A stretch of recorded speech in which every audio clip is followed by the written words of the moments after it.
Harika, uniform growth occurs throughout the body of an animal and they do not have different dividing and non-dividing tissues. Tissue इनके अंदर जो होता है ना, sales और tissue दो डिफरेंट थिंग्स है। तो जो सेल्स होते हैं, न्यूरॉन्स जो होते हैं ना, वो डिवाइड नहीं होते हैं, बट उनकी साइज ग्रो होती है, तो वो बढ़ रहा है, टिश्यू जो है वो बढ़ रहा होता है, बट न्यूरॉन जो स्पेसिफिक सेल है ना, वो डिवाइड नहीं होता है।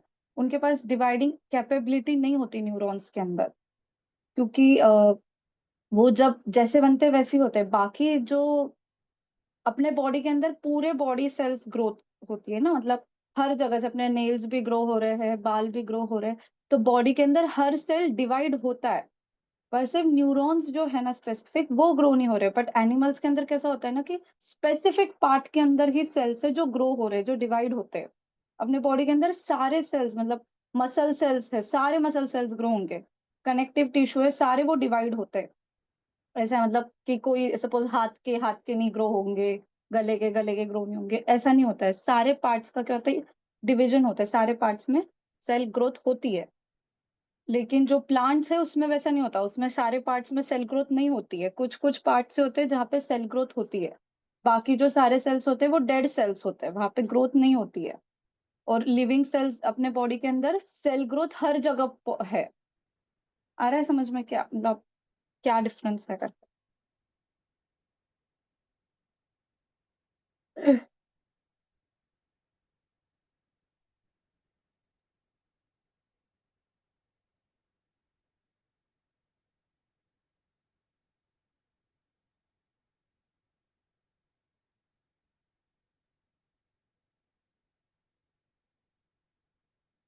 प्लांट टिश्यू जो होता है ना, उनमें दो टाइप के टिश्यूज होते हैं। एक होते हैं मेरिस्टेमेटिक टिश्यू और एक होते हैं परमानेंट। मेरिस्टेमेटिक टिश्यू यानी कि जो ग्रो करते हैं, तो ये जिन स्पेसिफिक पार्ट में प्रेजेंट रहेंगे ना, वहीं पे ग्रोथ होती है, बाकी पार्ट्स में ग्रोथ नहीं होती है, फिर सिर्फ सेल्स प्रेजेंट होते हैं। सो मेरिस्टेमेटिक टिश्यू यानी कि जहाँ पे ग्रोथ होती है वो टिश्यू वहां पे प्रेजेंट होते हैं। और परमानेंट टिश्यू यानी कि क्या, ये फिक्स टिश्यू होते हैं। ठीक है, इन ये ग्रोथ नहीं कर, मतलब यहाँ पे सेल डिवीजन नहीं हो रहा है, वो ग्रो नहीं कर रहे, ठीक है, वो फिक्स हो जाते हैं। सो ऐसे अपने बॉडी के अंदर ऐसा कोई सेल नहीं है कि एक टाइप ऑफ टिश्यू है जो ग्रोथ कर रहे हैं, एक टाइप ऑफ टिश्यू है जो परमानेंट है, फिक्स, मतलब एकदम ऐसे बैठ गए तो बैठ गए, ऐसा कोई है नहीं। है ना, सारे सेल्स और टिश्यूज जो है वो अपने आप से ग्रो कर रहे हैं और डिवाइड हो रहे हैं। खाली न्यूरॉन्स का जो नंबर है वो ग्रो नहीं हो पाता है, उनका साइज ग्रो होता है, उनके फंक्शनिंग में मतलब डेवलपमेंट होती है, जैसे छोटे से बड़े होने तक। 5 साल तक मैंने बोला था, अपना ब्रेन जो है वो डेवलप होता है 5 साल तक, वैसे ही न्यूरॉन्स भी 5 साल तक डेवलप होते हैं अपने। ठीक है, कि उनको नए नए स्टिमुलस समझ आते हैं। बट नॉन ऐसे इनके जैसा डिवीजन नहीं है जैसे प्लांट्स में होता है, कि एक टाइप ऑफ सेल्स है जो सिर्फ ग्रोथ करेंगे और बाकी सिर्फ बैठे रहेंगे, ऐसा मतलब उनका दूसरा काम है। ऐसे कुछ कुछ जगह पर ही प्रेजेंट रहते हैं ये मेरिस्टेमेटिक टिश्यूज जो होते हैं, ठीक है। तो क्या, as meristematic tissue is present in specific parts of a plant, growth occurs in those parts only. कुछ स्पेसिफिक पार्ट्स में होते हैं इसलिए ग्रोथ भी वहीं पे होती है। तो इनका क्या होता है, they contain thick cytoplasm, a conspicuous nucleus and a thin cell wall and are compactly packed together। यानी कि जो उनका सेल है, साइटोप्लाज्म जो होता है सर, थिक साइटोप्लाज्म। साइटोप्लाज्म पता है क्या है? सेल के अंदर साइटोप्लाज्म मेन ग्राउंड सब्सटेंस होता है, उसके अंदर सारे ऑर्गेनेल्स प्रेजेंट है। साइटोप्लाज्म, थिक साइटोप्लाज्म होता है, एक अच्छा सा न्यूक्लियस प्रेजेंट होता है उनके अंदर, क्योंकि उनको डिवाइड करना है। तो सेल डिवीजन होगा तो डीएनए को डिवाइड होना पड़ेगा, इसलिए उनके अंदर न्यूक्लियस अच्छा खासा प्रेजेंट होता है। सेल वॉल जो होती है वो थिन प्रेजेंट होती है, डिवाइड करना है तो जल्दी से सेल जो है वो टूट जाए बेसिकली, इसलिए थिन सेल वॉल। और compactly packed together. Vacuoles are usually absent in this cells. Vacuoles यानी कि क्या, जो स्टोरेज का काम करते हैं, तो वो इसमें होते नहीं, क्योंकि इनका काम ही है डिवीजन करना, तो इनको स्टोरेज तो कुछ करना नहीं है, तो इसलिए मोस्टली इसमें एब्सेंट होते हैं, ताकि दूसरे ऑर्गेनेल्स को जगह मिल सके। These cells are highly active. To bring about plant growth is the main function of meristematic tissue. उनका काम है प्लांट का ग्रोथ लाना, वो जहां प्रेजेंट है वहां पे। उसमें तीन टाइप के टिश्यूज प्रेजेंट होते हैं। एक होते हैं अपाइकल मेरिस्टेम, इंटरकैलरी मेरिस्टेम और लैटरल मेरिस्टेम। अपाइकल, अपाइकल का मतलब क्या होता है? अपाइकल का मतलब होता है टॉप, ऐसे टिप जो होता है ना उसको सब टिप को बोलते हैं अपाइकल, ठीक है? तो अपाइकल मेरिस्टेम जो होता है वो रूट और स्टेम के टिप पे प्रेजेंट होता है, ताकि उनकी ग्रोथ वहां से कर सके, ठीक है? रूट के एकदम ऊपर के इसमें प्रेजेंट रहेगा ताकि वहां से उसकी ग्रोथ हो सके, रूट की।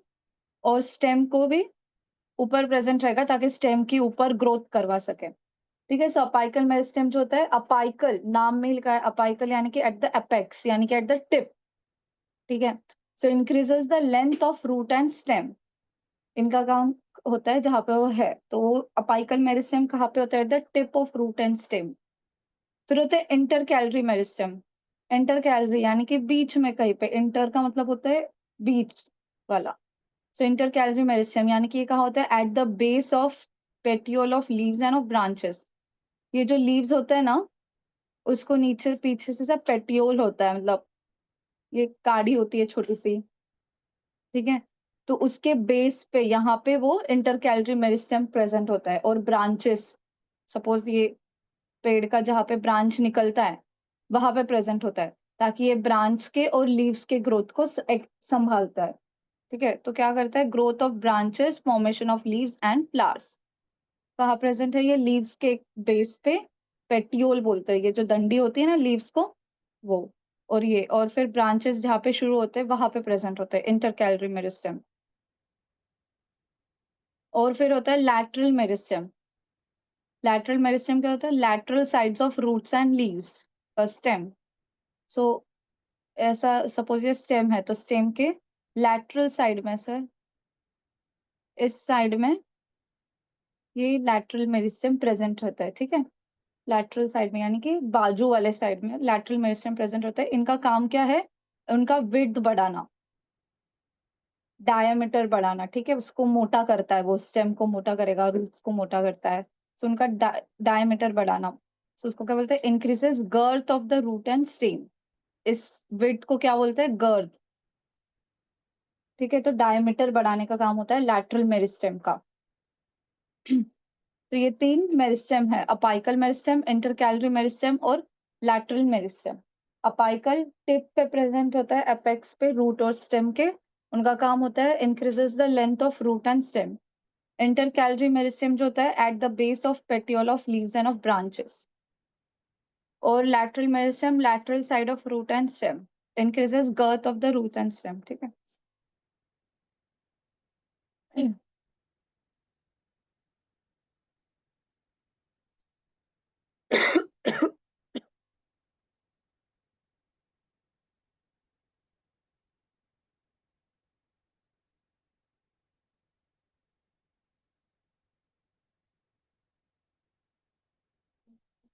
ये हो गया मेरिस्टेमेटिक टिश्यू।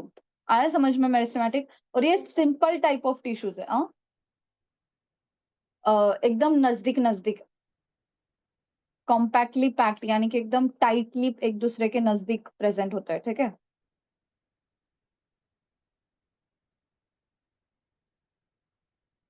ये मेरिस्टेमेटिक टिश्यू जो होते हैं ना, ये सिंपल टाइप ऑफ टिश्यू है, यानी कि एक ही टाइप के सेल से बने होते हैं, ठीक है? इसमें अलग अलग टाइप ऑफ सेल्स प्रेजेंट नहीं है। तो ये क्या है? सिंपल टाइप ऑफ टिश्यू है, एक ही टाइप का सेल इसमें प्रेजेंट होता है, प्लांट सेल्स होता है। अब ये परमानेंट टिश्यू जो होते हैं वो मेरिस्टेमेटिक टिश्यू ग्रोथ करवाता है, ठीक है, सेल्स की। तो जब सेल्स ग्रो होते हैं, सपोज ये एक स्टेम है, स्टेम के यहाँ पे ये लैटरल में इस तरह से टिश्यू प्रेजेंट है, ठीक है? तो ये लैटरल मेरिस्टेम प्रेजेंट है यहाँ पे, अलग अलग सेल। तो ये क्या करेगा? इंक्रीज कर रहा है, तो इंक्रीज करके ये यहाँ पे भी सेल को बनाता है, ऐसे इंक्रीज करके स्टेम का, फिर यहाँ पे भी सेल बन जाते हैं।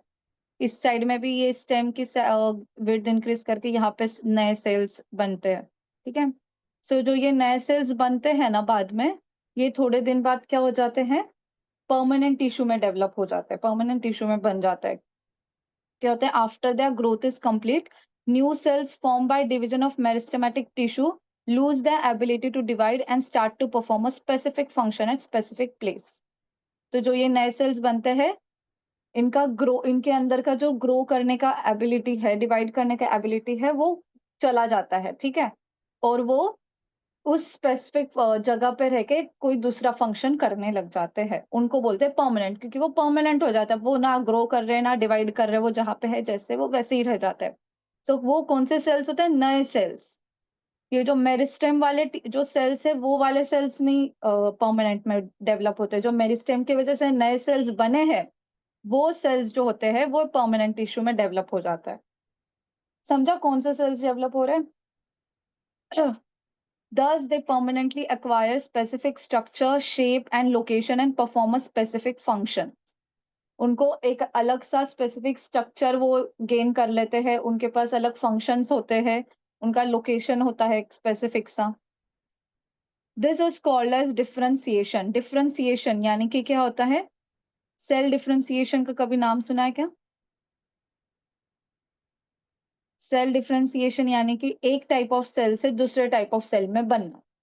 तो ये मेरिस्टेमेटिक टिश्यू से परमानेंट टिश्यू में बन गया, मतलब मेरिस्टेमेटिक से जो नए सेल्स थे, डिवाइडिंग सेल्स थे, वो अब परमानेंट बन गए। तो सेल डिफरेंशिएशन यानी कि एक टाइप ऑफ सेल से दूसरे टाइप ऑफ सेल में चेंज हो जाना, ठीक है?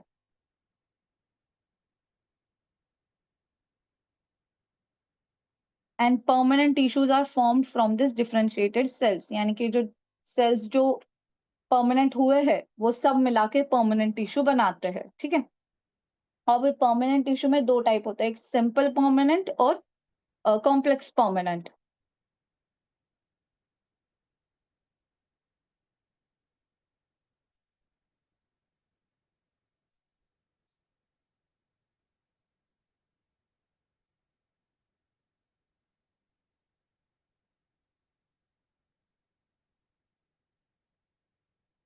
अब सिंपल परमानेंट टिश्यू में तीन टाइप्स होते हैं, पैरेन्काइमा, कोलेनकाइमा, स्क्लेरेनकाइमा। पैरेन्काइमा का भी नाम सुना है क्या? पैरेन्काइमा, कोलेनकाइमा और स्क्लेरेनकाइमा। क्योंकि ये तीन टाइप ऑफ सेल्स जो होते हैं, टिश्यूज जो है, ये सिंपल परमानेंट होते हैं, ठीक है? यानी कि ये सारे एक टाइप ऑफ सेल से बने हैं। सिंपल क्यों है? क्योंकि वन टाइप ऑफ सेल से बने होते हैं सारे, इसलिए। और परमानेंट क्यों है? क्योंकि इनके पास डिवाइड करने की एबिलिटी जा चुकी है, इसलिए ये परमानेंट हो गए। तो सिंपल परमानेंट टिश्यू। अब पैरेन्काइमा, सबसे पहला पैरेन्काइमा के जो सेल्स होते हैं ना, यहाँ पे ये डायग्राम दिया है पैरेन्काइमा के सेल का। तो पैरेन्काइमा के सेल के अंदर सबसे बड़ा एक इंपॉर्टेंट चीज होता है, वो होता है वैक्यूल, ठीक है? वैक्यूल का काम क्या है? स्टोरेज। तो पैरेन्काइमा का काम क्या हुआ? स्टोरेज, ठीक है? मेन फंक्शन जो होता है वो होता है स्टोरेज। जो भी खाना बन रहा है लीव्स के अंदर, वो पैरेन्काइमा के अंदर स्टोर हो जाता है, ठीक है? सो पैरेन्काइमा जो होता है उसका काम होता है स्टोरेज का, क्योंकि उसके पास बड़े बड़े से वैक्यूल्स प्रेजेंट है। और इंटरसेलुलर स्पेसेस, इंटरसेलुलर स्पेसेस पता है क्या है? दो सेल के बीच की जो जगह होती है, इस तरह से ऐसे सेल्स प्रेजेंट है, ठीक है? सो ये जो स्पेस है यहाँ पे, ये जो बीच वाली स्पेस है, ये स्पेस जो है ये होती है इंटरसेलुलर स्पेस। सेल्स के बीच का जो गैप होता है वो उसको बोलते हैं इंटरसेलुलर स्पेसेस, ठीक है? जो भी अपन ने पहले टिश्यूज देखे, जैसे मेरिस्टेमेटिक टिश्यू देखा, उनके अंदर ये स्पेस नहीं थी। उनके अंदर जो सेल्स प्रेजेंट थे वो कैसे थे? एकदम कॉम्पैक्ट, एक दूसरे को ऐसे ऐसे ऐसे ऐसे प्रेजेंट थे, ठीक है? कोई स्पेस अवेलेबल नहीं थी। लेकिन इसके अंदर क्या है? स्पेस प्रेजेंट है, ठीक है? दूर दूर से होते हैं, स्पेस प्रेजेंट होते हैं, इंटरसेलुलर स्पेसेस। सो ये सेल्स कैसे होते हैं? Living cells with thin cell wall and intercellular spaces. Living cells है ये, ठीक है? जिंदा है ये सारे cells. Dividing ability, growth ability चली गई है, बट लिविंग है। थिन सेल वॉल है। थिन सेल वॉल क्यों है? ताकि बड़ा सा वैक्यूल उसमें बैठ सके, वैक्यूल को जगह मिले, इसलिए thin cell wall. And intercellular spaces present होते हैं उसके अंदर, ताकि वहां से अ, उनको हवा पानी सब मिल सके। इंटरसेलुलर स्पेसेस के अंदर से क्या मिलता है उनको? हवा पानी का जो भी है जिंदा रहने के लिए, जो उनको चाहिए न्यूट्रिएंट्स, वो सारे वो स्पेसेस के थ्रू उनको मिलते हैं।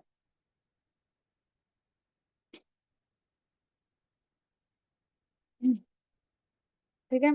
तो अभी पैरेंकाइमा प्रेजेंट कहाँ कहाँ होता है? लोकेशन क्या है? All parts like root, stem, leaves, flowers, seeds, हर जगह प्रेजेंट है। क्यों हर जगह प्रेजेंट है? क्योंकि पैरेंकाइमा जो होता है ना, ये फ्लोएम और जाइलम का पार्ट है। इसलिए फ्लोएम और जाइलम हर जगह प्रेजेंट है प्लांट में, इसलिए पैरेंकाइमा भी क्या है? हर जगह प्रेजेंट होता है। ठीक है। फंक्शन क्या है? Support, storage of food and filling vacant spaces. Support देता है प्लांट, जाइलम और फ्लोएम को, प्लांट को सपोर्ट कर रहा है। स्टोरेज ऑफ फूड, इतना बड़ा वैक्यूल है उसके अंदर, तो उसके अंदर स्टोरेज हो रहा है। और फिलिंग वैकेंट स्पेसेस, यानी कि जहां पे भी खाली जगह है वहां पे पैरेंकाइमा बन जाता है प्लांट के अंदर, ताकि सपोर्ट बना रहे प्लांट को। ठीक है। उसके दो टाइप के सब टाइप्स है, एक है क्लोरेनकाइमा और एरेनकाइमा। क्लोरेनकाइमा यानी कि पैरेंकाइमा जो लीव्स के अंदर प्रेजेंट है, उनके अंदर क्लोरोफिल भी प्रेजेंट होता है, तो इसलिए उसको वहां पे बोला जाता है क्लोरेनकाइमा। क्लोरेनकाइमा यानी कि जो लीव्स के अंदर प्रेजेंट होता है पैरेंकाइमा, उनके अंदर क्लोरोफिल भी प्रेजेंट है, तो इसलिए क्लोरेनकाइमा। और एरेनकाइमा यानी कि एक्वाटिक, यानी कि जो नदी, समुंदर और वहां पे जो प्लांट्स होते हैं ना, अंडरग्राउंड प्लांट्स होते हैं, अंडर वाटर प्लांट्स होते हैं उस वहां पे, तो उसके अंदर एरेनकाइमा नाम के सेल्स होते हैं, जो कि हेल्प करते हैं एक्वाटिक प्लांट्स लीव स्टेम को फ्लोट करने के लिए। ठीक है। जो लोटस होता है, लोटस के जो पत्ते होते हैं, वो पानी पे फ्लोट करते हैं ना ऐसे, तो वो उसके अंदर क्या होता है? एरेनकाइमा। एरेनकाइमा यानी कि उसके अंदर क्या है? स्पेसेस है, जिसके वजह से क्या हो रहा है कि वो पानी पे फ्लोट कर पाता है। ठीक है। सो पैरेंकाइमा के दो सब टाइप्स है, क्लोरेनकाइमा एंड एरेनकाइमा। क्लोरेनकाइमा कहाँ पे प्रेजेंट है? लीव्स के अंदर। उसके अंदर क्या है? क्लोरोफिल। तो वो क्या करेगा? फोटोसिंथेसिस का भी काम करता है। एरेनकाइमा जो है वो एक्वेटिक प्लांट्स में प्रेजेंट होता है, ताकि वो फ्लोट कर सके। ठीक है। और पैरेनकाइमा जो होते हैं वो लिविंग टिश्यूज होते हैं।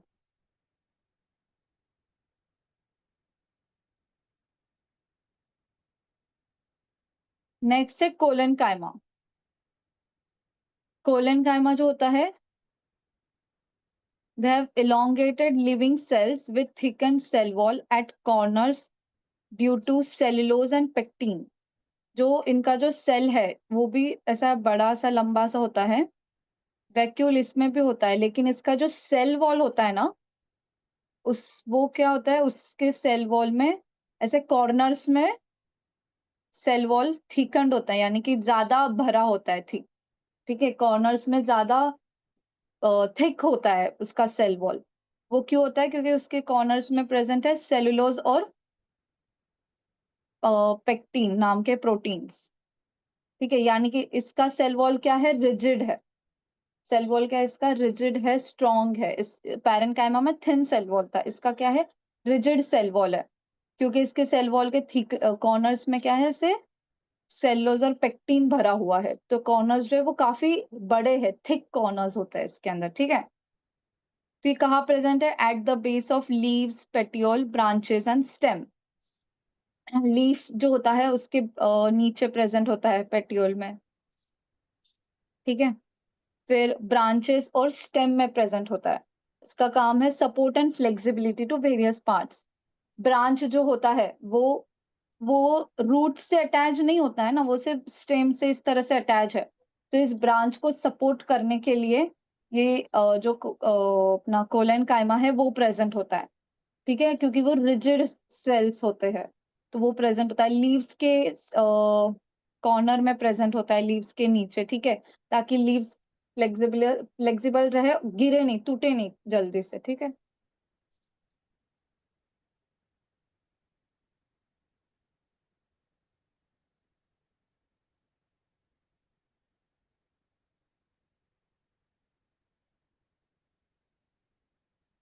अपन कच्चे लीव्स क्यों नहीं खा पाते? क्योंकि ये कोलन काइमा प्रेजेंट होता है वहां पे, और उनके अंदर क्या है? सेल्यूलोज और पेक्टिन ऐसे भरा पड़ा है, इसलिए वो अपन डाइजेस्ट नहीं कर सकते, इसलिए कच्चे पत्ते नहीं खा सकते ना।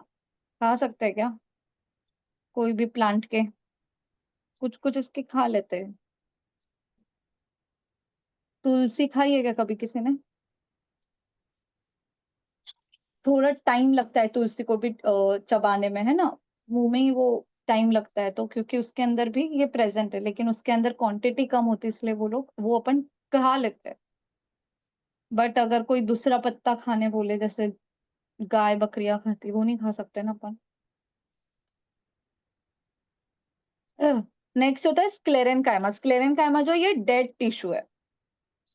स्क्लेरेनकाइमा जो होता है वो डेड टिश्यू होता है, ठीक है, डेड सेल से बना होता है, डेड टिश्यू है। और इसका जो ये सेल है, ये स्पिंडल शेप और ऐसा इलोंगेट है, मतलब स्पिंडल यानी कि क्या, टेप। इसके जो एंड्स है वो टेपर है, मतलब आके मिलते एक दूसरे को, ठीक है। टेपरिंग एंड्स होता है, तो ये स्पिंडल शेप बोलते हैं, टेपरिंग एंड्स बोलते हैं ऐसे एंड्स को जो नीचे आके मिल रहे हैं, ठीक है, मतलब कम कम हो रहा है उनका डायमीटर, तो टेपरिंग एंड्स।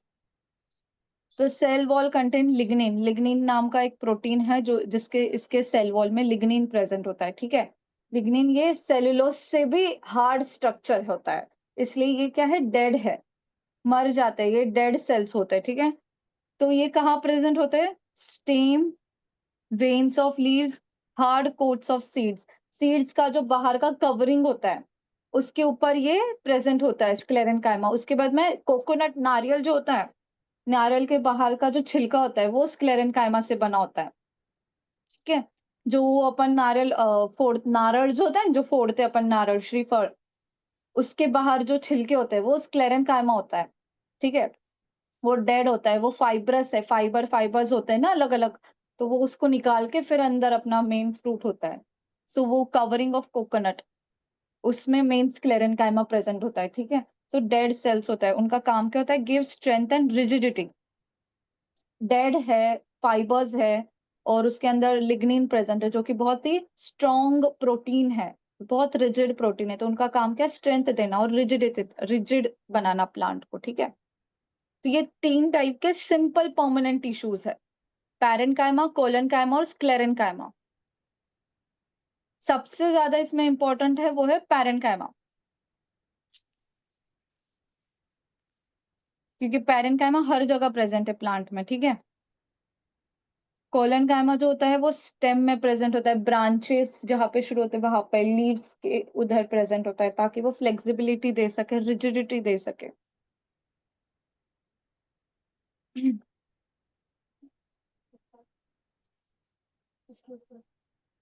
क्या?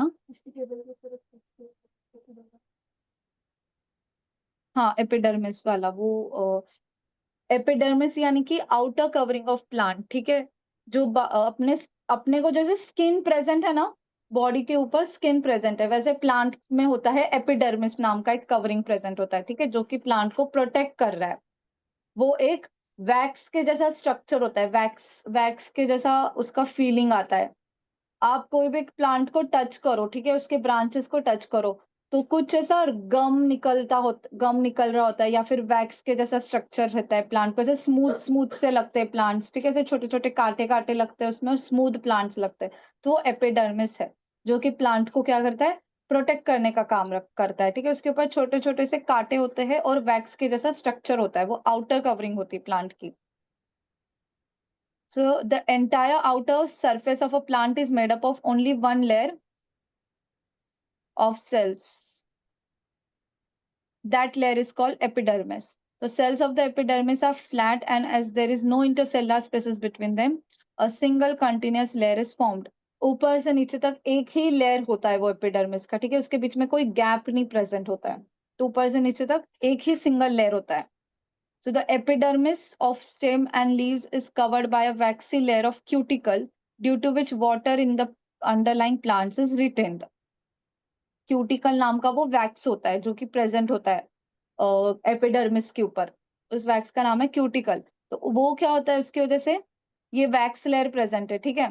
तो उसमें से जो लीव्स के अंदर जो पानी है, लीव्स के अंदर, स्टेम के अंदर जो पानी होता है वो जल्दी से बाहर नहीं निकलता, यानी कि इवेपोरेशन नहीं होता है वो पानी का जल्दी से, मतलब टाइम लगता है थोड़ा सा, ठीक है, बहुत ज्यादा सनलाइट आने के बाद इवेपोरेशन होगा, या बहुत देर तक सन को उसके ऊपर ही रहना पड़ेगा, तब जाके इवेपोरेशन होगा। तो क्यूटिकल नाम का जो वैक्स होता है वो क्या करता है, प्रोटेक्ट करके रखता है प्लांट को। एपिडर्मिस जो होती है वो स्किन ऑफ प्लांट होता है, ठीक है, जैसे अपना स्किन होता है वैसा उनका ये आउटर लेयर होता है।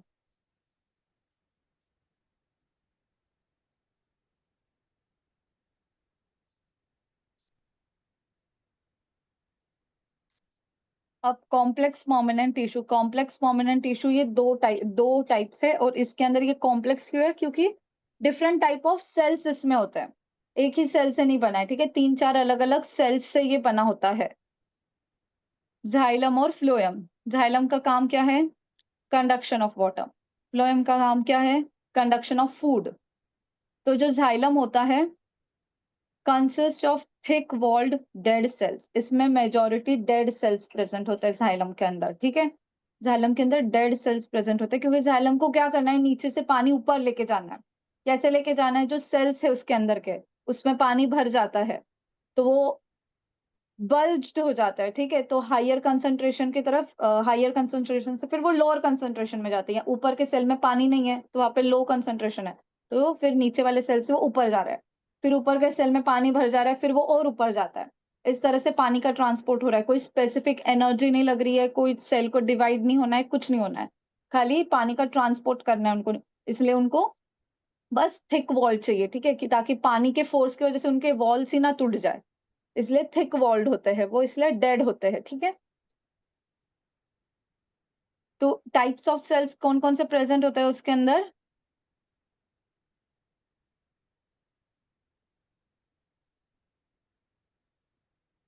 Tracheids, vessels and xylem fibres, ये तीन जो होते हैं ये डेड सेल्स होते हैं। ट्रैकीड्स, वेसल्स और जाइलम फाइबर्स, ठीक है। और जो लिविंग सेल है वो है जाइलम पैरेन्काइमा। पैरेन्काइमा ही एक लिविंग सेल प्रेजेंट होता है उसके अंदर, बाकी तीन जो होते हैं वो डेड सेल्स प्रेजेंट होता है। ये यहाँ पे डायग्राम में दिया है, ट्रैकीड्स, वेसल, जाइलम पैरेन्काइमा, ठीक है, और फाइबर्स प्रेजेंट होते हैं उसको रिजिडिटी देने के लिए। तो उनका काम क्या है, structure like interconnected tubes conduct water and minerals in only in the upward direction, water और मिनरल्स को नीचे से खाली ऊपर लेके जाते हैं, रूट से लीव्स और स्टेम में लेके जाता है। और फ्लोएम जो होता है consist of cytoplasm containing living cells. Phloem के अंदर लिविंग सेल्स है, क्योंकि उनको खाना ट्रांसपोर्ट ऊपर और नीचे दोनों तरफ करना है, उनको एटीपी एनर्जी की जरूरत है, एटीपी की जरूरत होती है, इसलिए एटीपी प्रोडक्शन के लिए उनको न्यूक्लियस चाहिए। तो लिविंग सेल्स होते हैं इसके अंदर, मोस्टली डेड सेल्स भी है बट लिविंग सेल्स भी होते हैं। सो कौन कौन से है, sieve tubes, companion cells, phloem parenchyma. Sieve tubes और कंपेनियन सेल्स, ये जो सीव ट्यूब्स जो होते हैं इसमें से मेन खाना ट्रांसपोर्ट हो रहा है, और कंपेनियन सेल्स सीव ट्यूब के साथ होते हैं उसको एक्स्ट्रा एनर्जी देने के लिए, ठीक है। फ्लोएम पैरेन्काइमा होता है जिसके अंदर स्टोर हो रहा है खाना, फिर वो आगे ट्रांसपोर्ट हो रहा है। और फ्लोएम फाइबर्स जो कि डेड होते हैं, वो सपोर्ट के लिए, फ्लोएम को सपोर्ट देने के लिए, फ्लोएम के सेल्स को स्ट्रेंथ देने के लिए प्रेजेंट होते हैं, ठीक है। फिर फ्लोएम का काम क्या है, conduct sugar and amino acids from leaves to various parts in upward and downward direction। Leaves में खाना बन रहा है तो फिर वो ऊपर नीचे हर जगह प्लांट में लेके जाता है वो खाना बना हुआ। अच्छा, हमेशा जो ये सीव ट्यूब्स और कंपेनियन सेल्स है ये हमेशा साथ में रहते हैं, ठीक है, सीव ट्यूब्स के बाजू में ही कंपेनियन सेल्स हमेशा होते हैं। कंपेनियन का मतलब ही क्या होता है पता है क्या, साथीदार, ठीक है, इसका मतलब ही वो। सो ये कॉम्प्लेक्स परमानेंट टिश्यू है xylem and phloem.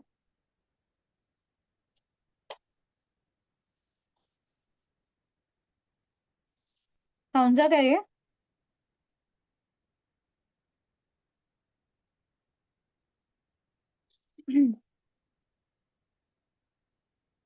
Totipotent sales नाम के सेल प्रेजेंट होता है, ठीक है। टोटिपोटेंट यानी कि ऐसे सेल्स होते हैं वो, अपने बॉडी के अंदर कुछ ऐसे सेल्स प्रेजेंट होते हैं कि उसको अगर अपन ने प्रॉपर एनवायरनमेंट दिया तो वो नए सेल्स बना सकते हैं या पूरा नया ऑर्गेनिज्म भी बना सकते हैं, प्लांट के सिनेरियो में वो पूरा नया प्लांट बना लेते हैं। ह्यूमन्स में नया ह्यूमन नहीं बना सकते वो, लेकिन वो नए सेल्स बना सकते हैं, ठीक है? तो ये जो टोटीपोटेंट होता है ना, टोटीपोटेंट का मतलब क्या होता है? कैपेबिलिटी, जिसकी वजह से वो न्यू ऑर्गेनिज्म ग्रो कर सकते हैं, उसको प्रॉपर एनवायरनमेंट देने के बाद, ठीक है? उसको जो प्रॉपर एनवायरनमेंट चाहिए उस सेल को या वो ऑर्गेनिज्म को ग्रो करने के लिए, उसके लिए, ठीक है? तो ये जो कैपेबिलिटी टोटीपोटेंसी बोलते हैं उसको, या फिर वो सेल्स को दूसरा नाम होता है स्टेम सेल्स, जो अपने ह्यूमंस में होता है उसको बोला जाता है स्टेम सेल्स, ठीक है? तो इसका बहुत यूज अभी हो रहा है कैंसर ट्रीटमेंट के लिए या दूसरे बहुत सारे ट्रीटमेंट्स के लिए, ये सेल्स को यूज किया जाता है, टोटीपोटेंट सेल्स या स्टेम सेल्स को।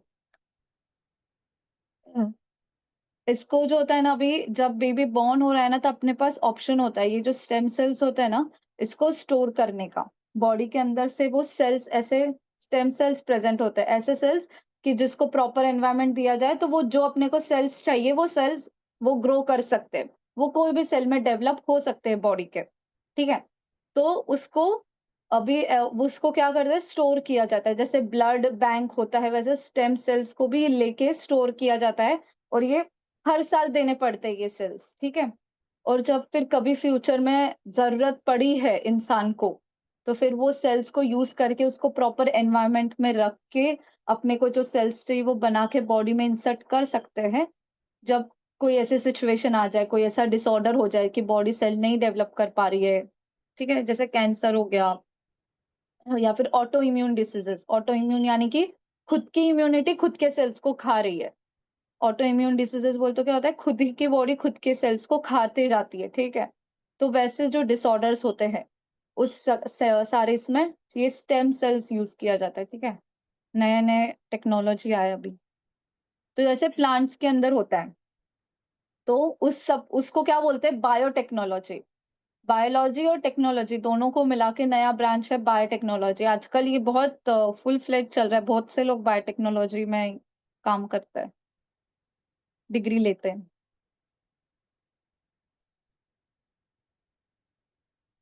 So, with the help of this technique, it has become possible to produce plants and animals bearing some new characteristics in addition to their natural ones.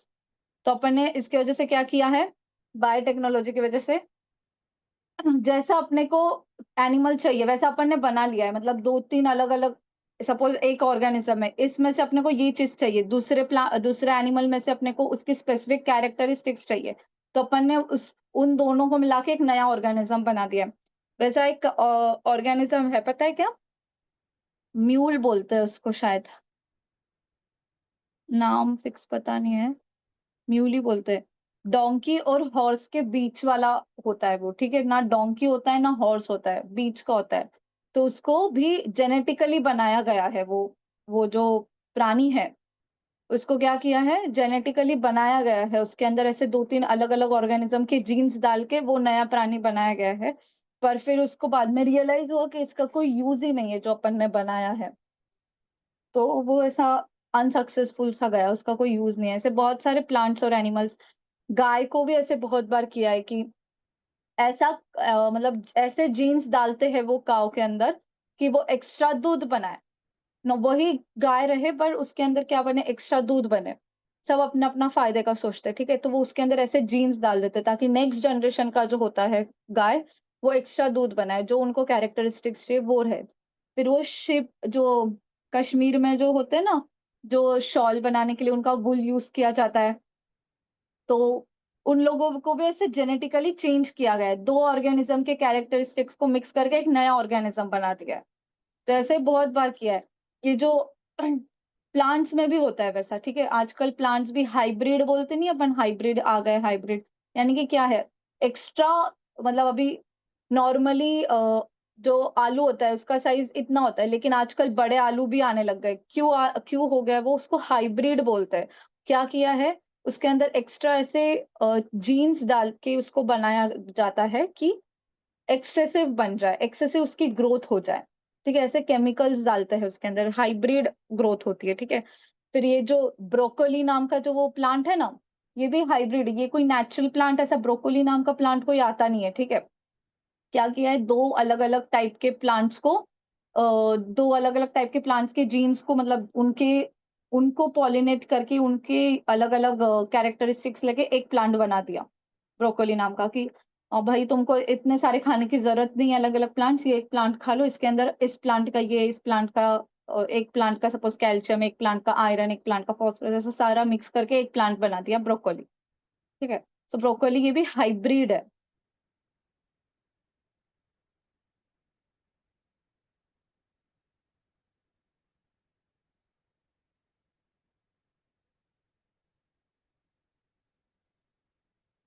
The techniques of bringing about improvements in living organisms by artificial genetic changes and by hybridization for the welfare of human beings, उन सबको biotechnology बोला जाता है, ठीक है? जो भी नए-नए आर्टिफिशियल चेंजेस करने हैं।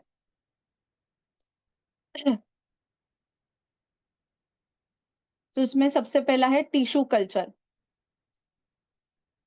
ये मोस्टली ना नर्सरीज़ में होता है टिश्यू कल्चर नाम की चीज़।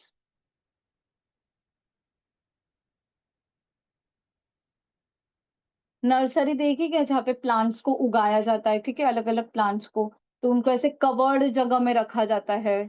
एक प्रॉपर एनवायरनमेंट दिया जाता है कि ताकि वो प्लांट्स ग्रो कर सके, ठीक है? तो टिश्यू कल्चर क्या होता है ना कि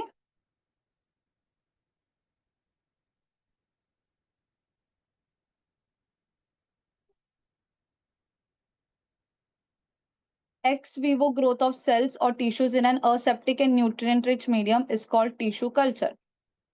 जो सेल्स या टिश्यूज है उनको लैब के अंदर बनाया जाता है ऐसे एक स्पेशल क्वालिटी के साथ और फिर वो वाले सेल्स को क्या करते हैं प्लांट के साथ मिक्स कर देते हैं मतलब या तो उसको थ्रू केमिकल्स प्लांट के अंदर डाल देते हैं, ठीक है? मतलब कि एक ऐसा न्यूट्रिएंट रिच सेल्स बना लेते हैं, ठीक है? ऑर्गेनिक फार्मिंग जो होती है ना, वो केमिकल्स नहीं यूज़ करते हैं, ठीक है? ऑर्गेनिक फार्मिंग के अंदर, तो वो टिश्यू कल्चर का यूज़ करते हैं। वो क्या करते हैं, एक न्यूट्रिएंट रिच जो होता है सेल, जो कि बाहर से लैब में बना होता है, उसको वो यूज़ करते हैं। क्या होता है, nowadays a complete organism can be developed from a single cell और from tissue with the help of tissue culture technique. Tissue culture जो क्या क्या करते हैं, a liquid, solid or gel-like medium prepared from agar which supplies nutrients and energy necessary for tissue culture is used in this technique। अगार क्या होता है पता है क्या? अगार नाम का एक ऑर्गेनिज्म है अगार, ठीक है? वो जेली लाइक होता है। जो जेली होता है ना, जेली जो होता है, वो बनाने के लिए भी अगार लगता है, ठीक है? अगार डालते हैं उसके अंदर। अगार एक ऑर्गेनिज्म है जो कि एक्वाटिक ऑर्गेनिज्म है, ठीक है? सी और ओशंस इसमें पाया जाता है, तो उसको यूज़ किया जाता है। वो जेली लाइक मटेरियल होता है। तो उस मटेरियल के अंदर न्यूट्रिएंट्स डाले जाते हैं जो भी प्लांट को अपने को देने का है, एक्सेसिव न्यूट्रिएंट्स, ठीक है? जो भी एक्स्ट्रा न्यूट्रिएंट्स होते हैं या एक्स्ट्रा जो भी क्वालिटी अपने को वो प्लांट के अंदर डालनी है, वो अगार के अंदर डाल के फिर वो प्लांट को सप्लाई की जाती है, ठीक है? तो टिश्यू कल्चर जो होता है बनानाज़ और ये सारी चीज़ें जो होती है वो आजकल टिश्यू कल्चर के इससे बनती है। तुम लोग जाके चेक कर लेना और टिश्यू कल्चर के बारे में इन्फॉर्मेशन। किसी की यहाँ पे कोई है क्या खेती एग्रीकल्चर कुछ?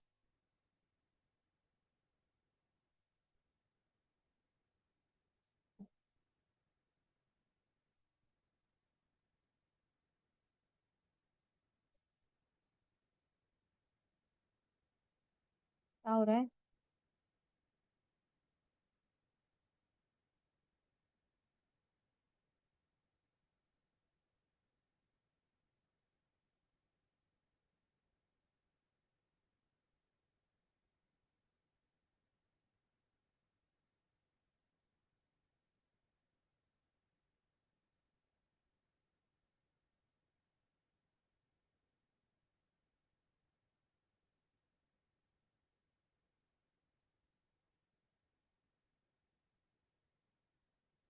परसों नहीं जा रहा है?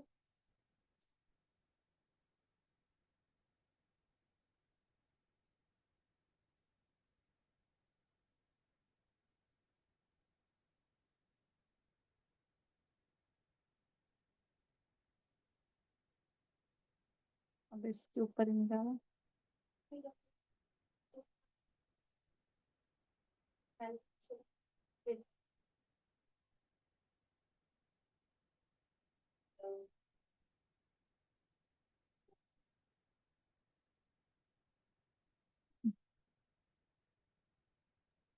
अब यहाँ पे जो सारे प्रोसेस दिए टिश्यू कल्चर के अंदर, जो जो प्रोसेस लग है, एक जो मेन प्लांट है उसको लेके, उसके अंदर का एक सोर्स लेके, उसको ट्रीटमेंट के अंदर डाल के, फिर उसका रेप्लिकेशन मल्टीप्लिकेशन किया जाता है। सॉइल के अंदर नहीं किया जाता, ये किसके अंदर किया जाता है? लैब के अंदर, केमिकल्स के थ्रू उसको क्या करते हैं? मल्टीप्लाई करते हैं, डेवलप करते हैं, ठीक है। उसके बाद में उसके रूट्स और वो सारी चीजें यूज करके यहाँ पे जो भी है वो प्रोसेस देख रहा है, मुझे भी नहीं पता है क्या है टिश्यू कल्चर के बारे में। आजकल वो होता है कि बहुत से लोग जो होते हैं इसके अंदर प्लांट्स उगाते हैं, जैसे घर के अंदर सिर्फ वाटर के अंदर भी प्लांट्स उगते हैं, ठीक है। सॉइल की जरूरत नहीं होती, सिर्फ पानी के अंदर भी प्लांट्स उग सकते हैं। जो भी सॉइल के अंदर चीजें होती है वो सब वो पानी के अंदर डाल देते हैं, से वो न्यूट्रिएंट रिच वाटर होता है, ठीक है। जो भी मिनरल्स की जरूरत होती है वो सब पानी के अंदर डाल के सिर्फ प्लांट्स जो है वो पानी में भी उगा सकते हैं विदाउट सॉइल। बहुत अभी वो वाली चीजें भी बहुत चल रही है, ठीक है। क्योंकि सॉइल की कमी हो रही है, ठीक है। वो तुमको वो पता है क्या? आ, क्या नाम है, सदगुरु शायद, ईशा फाउंडेशन जो है, सदगुरु है ना।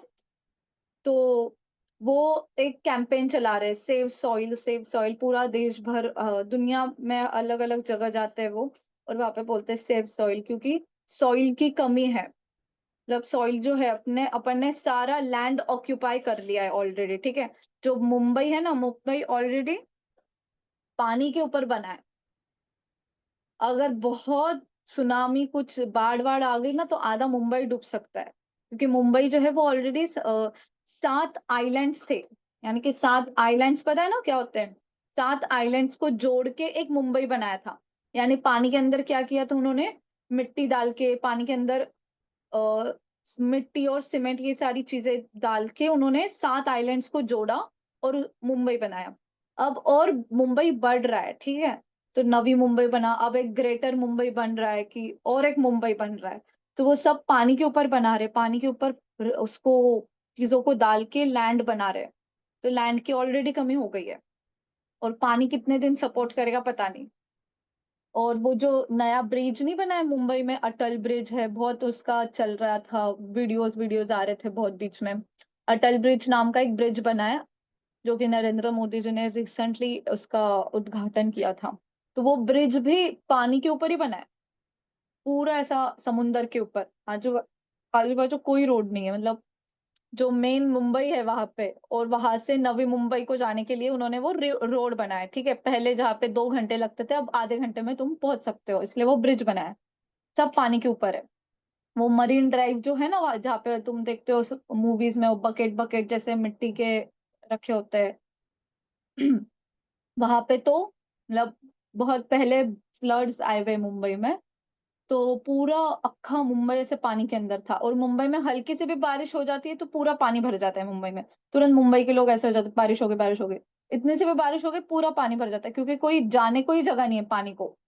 सीवेज नहीं है, ऑलरेडी एक साइड में पानी है, नीचे भी आधे आधे जगह पे पानी है, क्योंकि पानी के ऊपर जमीन बनाई हुई है, तो नीचे भी पानी है, तो पानी को जाने के लिए जगह नहीं है। इसलिए सॉइल की बहुत कमी हो सकती है, तो इसलिए सिर्फ पानी के ऊपर अपन ने झाड़ उगाना चालू कर दिया अभी।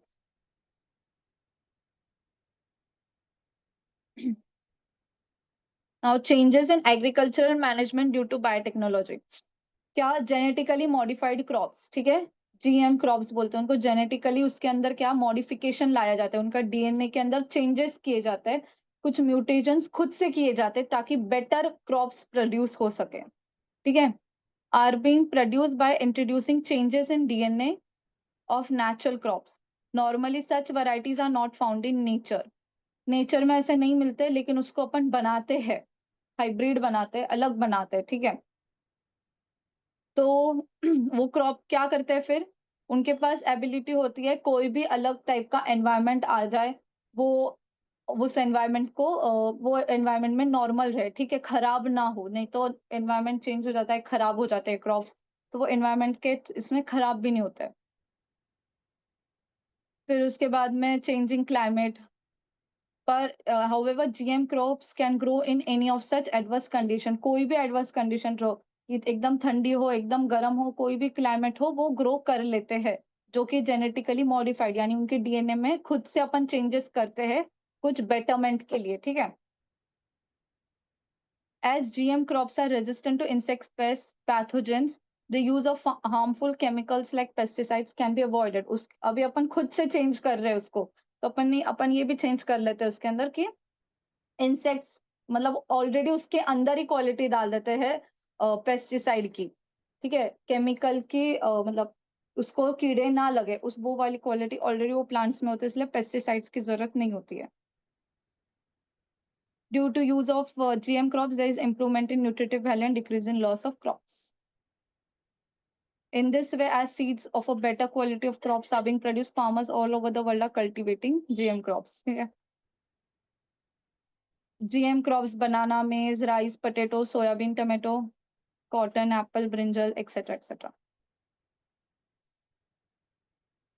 यहाँ पे एग्जांपल्स दिए हैं कि जो हाइब्रिड क्रॉप्स है, यानी कि जो जेनेटिकली म्यूटेशन किए हुए जो क्रॉप्स है, उनके नाम दिए हैं, ठीक है? जैसे मेज़ के अंदर, मेज़ यानी कि क्या? मक्का, मक्का के अंदर ये 2 वैराइटीज़ है, पोटैटो के अंदर ये है, राइस के अंदर गोल्डन राइस आते हैं, soybean, tomato Vaishali. Vaishali tomato तो बहुत बार सुना होगा तुमने। इधर जो सब्जी मंडी, भाजी मंडी भी लगती है ना वो, वहाँ पे वैशाली टमाटर बहुत मिलते हैं। तो ये हाइब्रिड वर्ज़न है वैशाली। बहुत ज़्यादा एक्सेसिव रेड होते हैं वो, ठीक है? गोल-गोल से और रेड होते हैं। नॉर्मली क्या होता है, नॉर्मल टोमेटोज़ जो होते हैं ना, थोड़े से ग्रीन होते हैं, जो कि नॉर्मल सीड से बने, वो थोड़े ग्रीन ग्रीनिश होते हैं। लेकिन ये जो वैशाली है, एक्सेसिव रेड, पूरा लाल टमाटर, जो वो इसकी ऐड आती है किसान केचअप, उसके अंदर जो वो लाल टमाटर दिखाई देते हैं, वो वैशाली टमाटर है। मतलब वो भी हाइब्रिड है, ठीक है? फिर कॉटन के अंदर बीटी कॉटन नाम का आता है।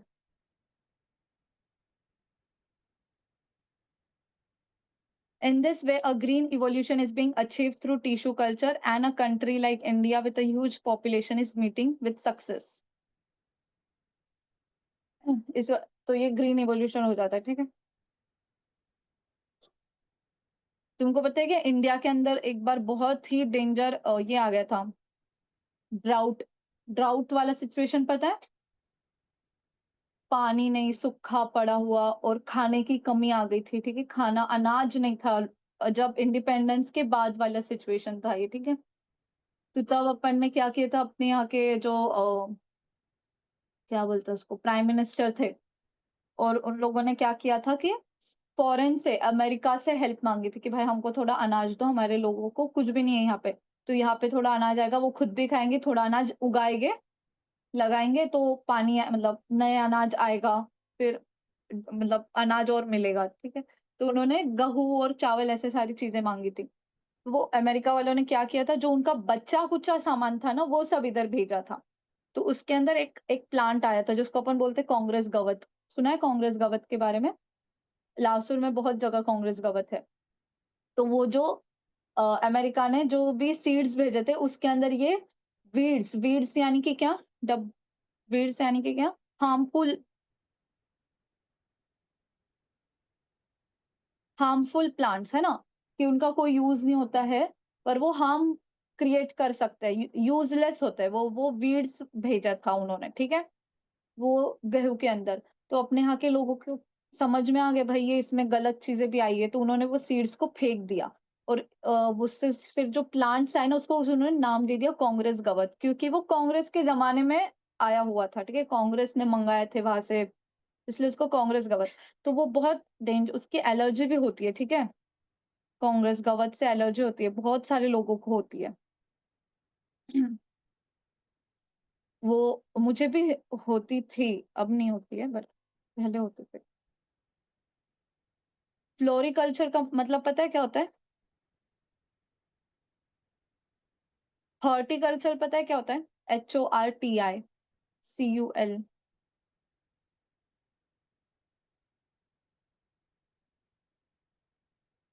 एग्रीकल्चर एक होता है, एक हॉर्टिकल्चर होता है, एक फ्लोरिकल्चर होता है। फ्लोरिकल्चर यानी कि नाम में लिखा है flowers.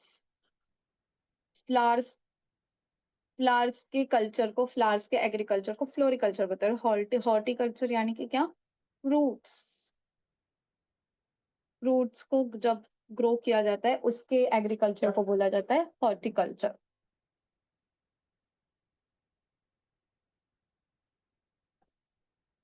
So tissue culture can be used to grow those plants on a large scale which bear fruits, flowers of excellent quality.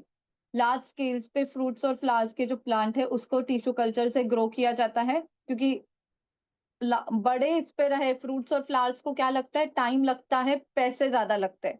ठीक है, तुरंत उगा के तुरंत फ्रूट नहीं आता है, उसको टाइम ज्यादा लगता है, इसलिए वो बड़े इसमें करते हैं और अलग अलग जगह सप्लाई करते हैं, अलग अलग कंट्रीज में सप्लाई होता है। fully grown plants can be produced in shorter durations। जितना नॉर्मल टाइम लगता है उससे कम टाइम में ग्रो कर सकते हैं। ठीक है, नॉर्मली फ्रूट्स को बहुत टाइम लगता है। मैंगो को कितना टाइम लगता है पता है क्या, ग्रो करने के लिए? एक बार अगर प्लांट सीड उगाया तो पूरा ग्रोन प्लांट और मैंगोज आएंगे, 7 से 8 साल लगते हैं उस प्रोसेस को। तो बहुत टाइम लगता है। ठीक है, एक मैंगो आने के लिए, सीड लगाने के बाद मैंगो आने के लिए, तो ये इसमें क्या होता है, थोड़ा फास्टर हो जाता है process. Plants can be grown on a large scale even if means of pollination or germinating seeds are not available. In a bioreactor, cells can be grown in more nutritive medium and protected from pathogens. Bioreactors are useful for producing plantlets on a very large scale. ये bioreactors नाम के कुछ machinery है शायद। हाँ, ये पढ़ लो यार, ये कुछ तो भी टाइम पास ही है टिश्यू कल्चर के बारे में। एंडेंजर्ड प्लांट्स के मतलब पता है क्या होता है? जो एक्सटिंक्ट होने वाले, एक्सटेंशन के इस पे होता है। ठीक है, एंडेंजर्ड प्लांट्स और एक्सटिंक्ट यानी कि जो खत्म, खल्लास होता है। एक अभी रिसेंटली पता है, एक ऐसा एनिमल है जिसको एक्सटिंक्ट मान लिया था कि भाई ये खत्म हो गया है, लेकिन अब उसको वापस अ, ये किया है, वापस उसको क्या बोलते हैं, जेनेटिकली उसको वापस बड़ा किया है। ठीक है, उसके जीन्स कुछ मिले थे ना, उसके थ्रू नए प्लांट को, ये जो टोटीपोटेंट सेल्स है, ये नया एनिमल को उन्होंने वापस जन्म दिया है जो एक्सटिंक्ट हो चुके थे उसको। Agri tourism, if sufficient land is available the emerging field of agri tourism would be good business.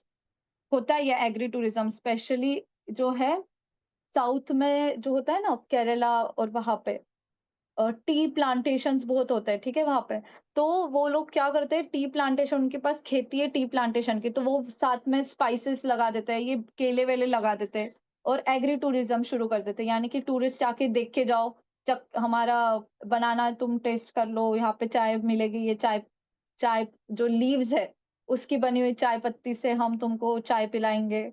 ऐसा करके वो क्या करते हैं, उन्होंने बिजनेस शुरू कर दिया, मतलब डबल कमाई कर लेते हैं। वहां पे टिकट लगता है, फ्री में घुसने भी नहीं देते। हाँ, नासिक में सुलावाइन्स और ये सारी जो जगह है, फैक्ट्रीज थी वो, उन्होंने उसको टूरिज्म में कन्वर्ट कर लिया है ना। पता है ये सुलावाइन्स और क्या है? 2 3 जगह। ग्रेप एम्बेसी, हाँ पता नहीं मुझे भी, बट है।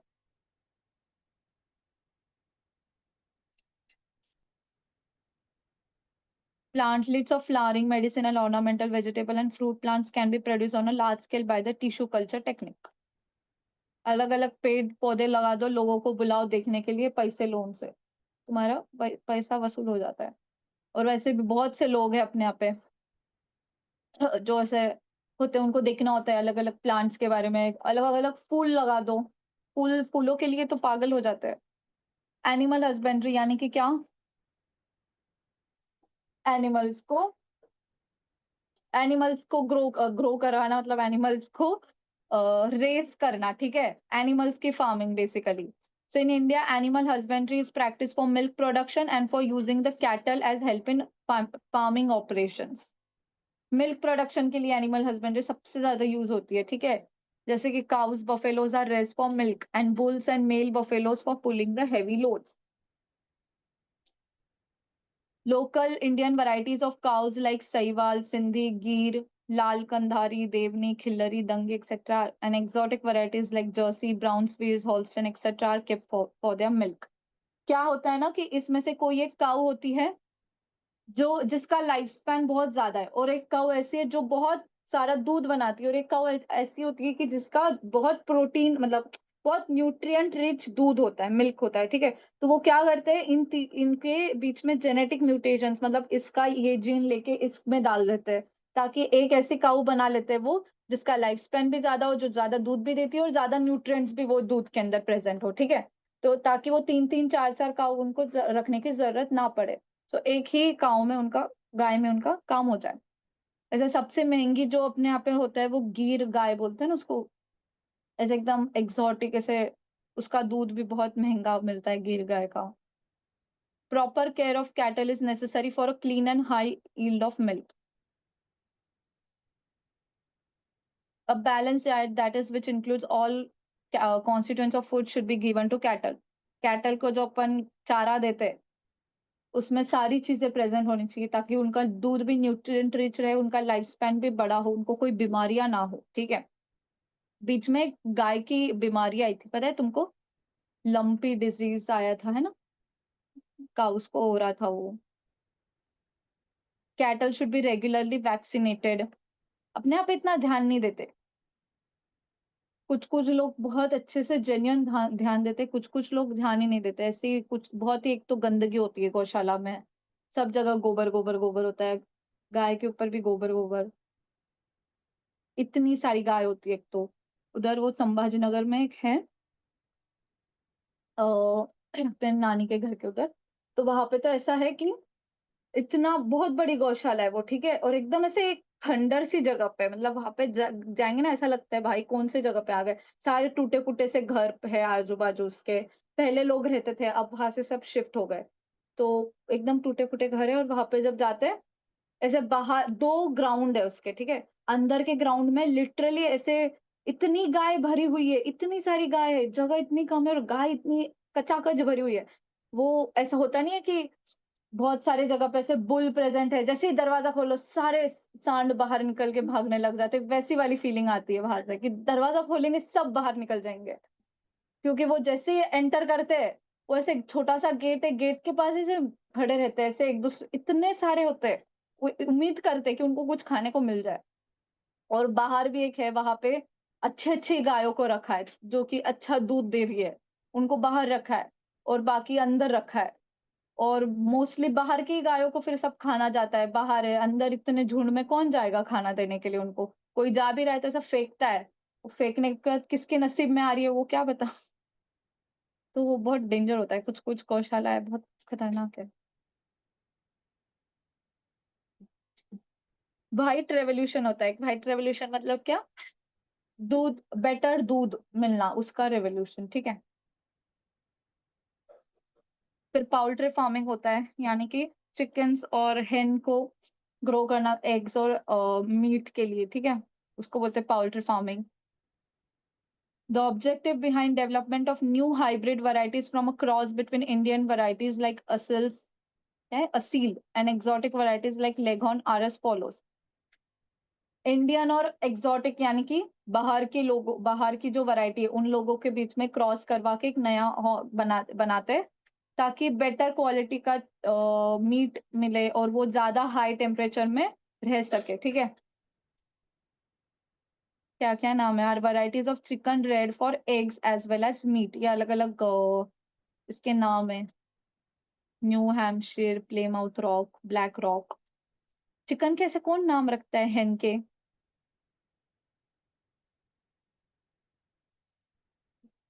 हैम्पशायर ऐसा लग रहा है कोई मूवीज के नाम है ये। लेगॉन, मिनोरका, एनकोना, लेमैन, ब्रह्मा। देखिए ये ब्रह्मा इधर का शायद, कोचीन, कोचीन यानी कि जगह वहां से होगा इसलिए कोचीन नाम रख दिया। लॉन्ग,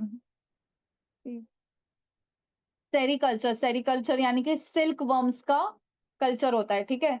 सिल्क लेने के लिए जो सिल्क जो क्या बोलते हैं उसको अपन, मॉथ होते हैं, सिल्क वर्म्स, उनको ग्रो करवाते हैं, ठीक है, प्रोडक्शन ऑफ सिल्क के लिए। उनका नाम है Bombyx Mori, is the most commonly use variety for this purpose. Silk worm का नाम क्या है? Bombyx Mori. The life cycle of the silk moth consist of 4 stages. एक जो सिल्क वर्म होता है उसके लाइफ साइकिल में 4 स्टेजेस होती है। पहले वो एग रहता है, फिर वो लार्वा बनता है, यानी कि लार्वा यानी कि किसके जैसे बनता है? वो कैटरपिलर के जैसे, ऐसा थोड़ा सा बड़ा बनता है, ठीक है। फिर प्यूपा बनता है, और फिर उसके बाद में वो अडल्ट बनता है। So thousands of eggs deposited by female moths are incubated artificially to shorten the incubation period. Artificial उनको इंक्यूबेशन, आर्टिफिशियल ही उन सारे एग्स को रखा जाता है, और ऐसा टेम्परेचर दिया जाता है कि फटाफट उसमें से सिल्क वर्म बाहर निकल जाए, ठीक है। Larva hatching out of eggs are released on mulberry plants. Mulberry नाम का प्लांट होता है, उसके ऊपर वो रिलीज करते हैं। सो उस क्योंकि मलबरी के लीव्स खा के वो बड़े होते हैं। मलबरी प्लांट के जो लीव्स है वो खा के वो बड़े होते हैं, इसलिए सिल्क वर्म जो होते हैं वो मलबरी प्लांट के ऊपर अपने एग्स को ले करते हैं, वहां पे लार्वा निकलता है और वो खा के वो बड़े हो जाते हैं, ठीक है। The silk thread is formed from the secretion of the salivary glands. जो सिल्क बन रहा है वो जो सलाइवरी ग्लैंड से जो उनका सिक्रीशन आ रहा है, जो उनका सलाइवा है, उससे वो सिल्क बनता है, ठीक है। तो larva spin this thread around themselves to form a cocoon.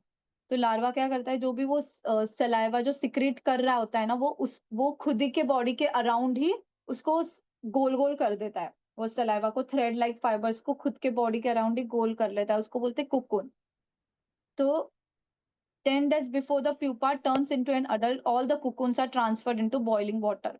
Adult बनने से पहले, क्योंकि अडल्ट जब बन जाते हैं तो वो जो आजू बाजू का जो भी वो सलाइवा से जो उन्होंने कुकुन बनाया होता है वो गायब हो जाता है। तो उसको क्या करते हैं? अडल्ट बनने से पहले उसको बॉइलिंग वाटर में डाल देते हैं, यानी प्यूपा मर जाता है, यानी कि वो सिल्क वर्म जो है वो मर जाता है, और आजू बाजू का जो भी सलाइवा है वो अलग हो जाता है, और उससे फिर वो सिल्क बना सकता है, ठीक है। Pupa dies and silk fibres become loose. This fibres are unwound process and reeled, और उससे सिल्क थ्रेड्स बन रहे हैं। यानी सिल्क बनाने के लिए भी अपने को क्या करना पड़ रहा है? जानवरों को मारना पड़ रहा है।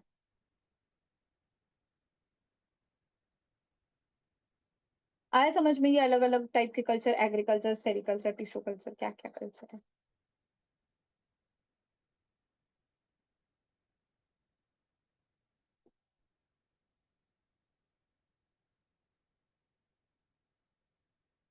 आया क्या समझ में ये चैप्टर? शुरुआत हुई थी सेल से, एंड हुआ ये टाइम पास चीजों पे, टिश्यू कल्चर, और ये अलग अलग टिश्यूज के बारे में पढ़ा था, है ना। तुम लोगों की भी कल से स्कूल होगी ना अभी? अच्छा, अच्छी खासी छुट्टी है तुम लोग को, एक और हफ्ता। फिर अभी छुट्टियों में कहीं जाते नहीं हो क्या तुम लोग?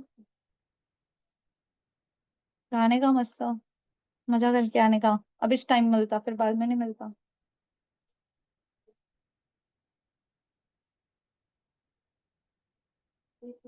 कॉलेज में जाने के बाद तो बिल्कुल नहीं मिलता। कॉलेज वाले इतने शातिर लोग होते हैं ना, उनको पता होता है बच्चे छुट्टी मारने वाले हैं। वो ऐसा कुछ नोटिस डाल देते हैं कि सब बच्चों को भाग के जाना पड़ता है। अभी हमारे ग्रुप पे आया है, हमारी 3 नवंबर से एग्जाम्स है। भले ही बच्चों को छुट्टी मारनी है, फिर भी जाना पड़ेगा। एग्जाम से एक ही हफ्ता है, हफ्ते भर में पढ़ना पड़ेगा। कौन घर पे बुक्स लेके आता है पढ़ने के लिए? पहले भी इन्होंने उन्होंने कॉलेज वालों ने ऐसी हमारे साथ हरकत की थी।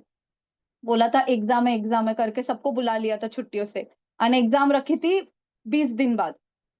पहले ग्रुप पे नोटिस क्या?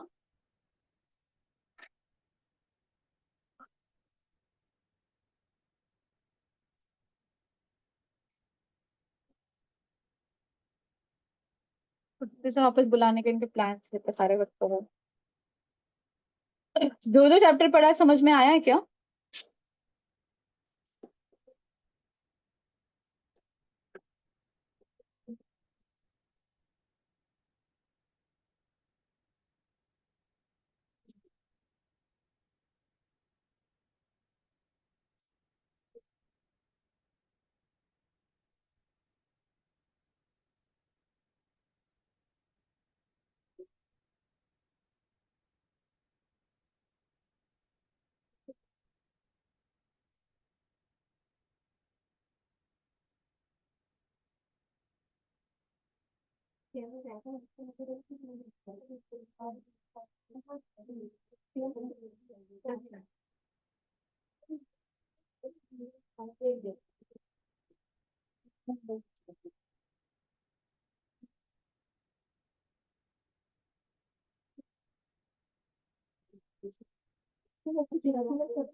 चीजें याद है क्या तुम लोगों को?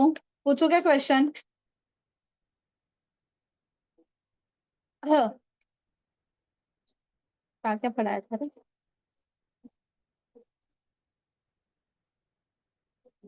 प्लांट क्लासिफिकेशन से याद करते हैं। प्लांट क्लासिफिकेशन, प्लांट जो है वो कितने इसमें डिवाइडेड है पहले तो? कौन कौन सा था? Cryptogams and phanerogams. क्या बोला कि तुमने? प्लांट्स पूछा बेटा मैंने, प्लांट्स।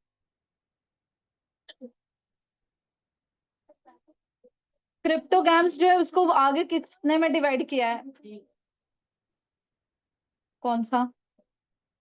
वहीं पे जा रही हूँ मैं, वहीं पे जा रही हूँ। क्या चैप्टर है ये? एनर्जी क्या है ये? Carbon cycle. हाँ, carbon cycle, oxygen cycle, nitrogen cycle. ये रट्टे मारने वाली चीज है, इसको पढ़ो और करो उसको खत्म। ये तो तुमको पता है, हर्बीवोर्स, कार्निवोर्स बचपन में पढ़े हुई चीज ही है। Omnivores, food chain, food web. एक चीजों से दूसरे, एक एक जगह से एनर्जी दूसरे इसमें जा रही है, और एनर्जी कम कम होते जाती है। वो तुमको पता है क्या? प्लांट्स में अगर, सपोज प्लांट्स में अगर 100 एनर्जी प्रेजेंट रही, तो जो लास्ट वाला ऑर्गेनिज्म है उसमें एनर्जी कम कम होते जाती है। 100 के 100 पूरी एनर्जी नहीं जाती है। इसलिए जो बड़े एनिमल्स होते हैं उनको ज्यादा खाना चाहिए होता है, ठीक है, क्योंकि उनके अंदर ऑलरेडी एनर्जी कम जाती है इसलिए। और हर ऑर्गेनिज्म का यूज यूज होता है। कोई भी ऑर्गेनिज्म बिना काम का नहीं होता है। खाली छिपकलियां क्यों होती मुझे समझ नहीं आता, उनका काम क्या है? मुझे बहुत डर लगता है छिपकली से।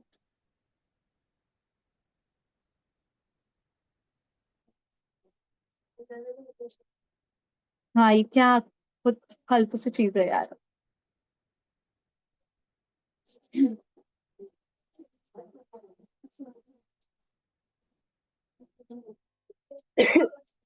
क्रिप्टोगैम्स किस किस चीजों में डिवाइडेड है? थैलोफाइटा, ब्रायोफाइटा और टेरिडोफाइटा। फनेरोगैम्स किस में डिवाइडेड है? Gymnosperms and angiosperms. Amphibians of plant kingdom किसको बोला जाता है? ब्रायोफाइटा। और उसके बाद में कौन से प्लांट्स है जिसके अंदर रूट, स्टेम, लीव सारे डेवलप हो जा रहे हैं? कौन सा वो ग्रुप होता है? टेरिडोफाइटा, ठीक है। फिर और क्या था? टेरिडोफाइटा के अंदर स्पोर्स किस में प्रेजेंट होते हैं? स्पोरेंजिया। स्पोरेंजिया किस में है? लीव्स में। और जिम्नोस्पर्म्स के अंदर क्या, कहाँ पे प्रेजेंट होते हैं मेल और female reproductive organs? Sporophylls. Sporophylls present होते हैं स्पोरोफिल्स के ऊपर, सेम प्लांट के अंदर ऑन डिफरेंट लीव्स, ठीक है। फिर हाँ, ये हो गया प्लांट किंगडम। हाँ, डिफरेंट स्पोरोफिल्स। फिर है एंजियोस्पर्म्स के बारे में क्या है? मेल और फीमेल रिप्रोडक्टिव ऑर्गन्स होते हैं, फ्लावरिंग प्लांट्स होते हैं, ठीक है। और दो एंजियोस्पर्म्स, दो इसमें डिवाइडेड है, मोनोकोटिलेडॉन्स एंड डाइकोटिलेडॉन्स। यानी कि मोनोकोटिलेडॉन्स यानी कि उनका जो सीड होता है वो एक सिंगल होता है, उसको दो हाफ में डिवाइड नहीं कर सकते। और डाइकोटिलेडॉन्स यानी कि सीड को अपन दो हाफ में डिवाइड कर सकते हैं, ठीक है। फिर एग्जाम्पल क्या है मोनोकोटिलेडॉन्स के? जो सिंगल सीड होता है उसको अपन डिवाइड नहीं कर सकते। राइस, बैम्बू, अनियन, वीट, ठीक है। और जो डाइकोटिलेडॉन्स का क्या है? मैंगो, बनाना। बनाना नहीं है मोनो, बैनियन ट्री, अनियन मोनोकोटिलेडॉन्स में आता है।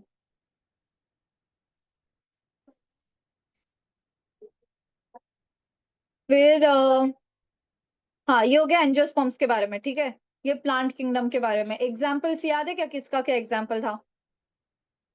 क्या था एग्जाम्पल्स थैलोफाइटा के?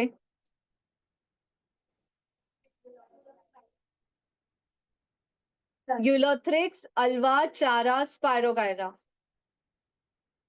सागैजम। फिर उसके बाद में ब्रायोफाइटा के एग्जाम्पल्स क्या थे? मॉस, पनेरिया, मार्चेंटिया। उसके बाद में रिसिया। टेरिडोफाइटा के एग्जाम्पल्स क्या थे? Marsilea, Selaginella, Equisetum. ठीक है। टेरिडोफाइटा जो थे वो ऑर्नामेंटल प्लांट्स है, ठीक है। फिर उसके बाद में जिम्नोस्पर्म्स के एग्जाम्पल्स क्या क्या है? पाइन ट्री होता है, पीसिया, क्रिसमस ट्री। और एंजियोस्पर्म्स के बाकी सारे जितने भी प्रेजेंट है, बैम्बू, मैंगो, एप्पल, बनाना, सारे। फिर उसके बाद में जो हो गया, ठीक है। फिर क्या पढ़ा था? प्लांट क्लासिफिकेशन के बाद में माइक्रो ऑर्गेनिजम्स के बारे में पढ़ा था। लैक्टोबैसिलस का काम क्या होता है? लैक्टोबैसिलस का बेसिकली काम होता है दूध से दही बनाना। दूध के अंदर का जो शुगर है, लैक्टोज, उसको लैक्टिक एसिड में कन्वर्ट करके उससे दही बनाता है वो, ठीक है। फिर उसके बाद में लैक्टोबैसिलस हो गया। फिर राइजोपस नाम का ऑर्गेनिज्म था, उसका क्या यूज था? वो कहाँ प्रेजेंट था राइजोपस? लेग्यूमिनस प्लांट्स के रूट्स में प्रेजेंट होता है, ठीक है।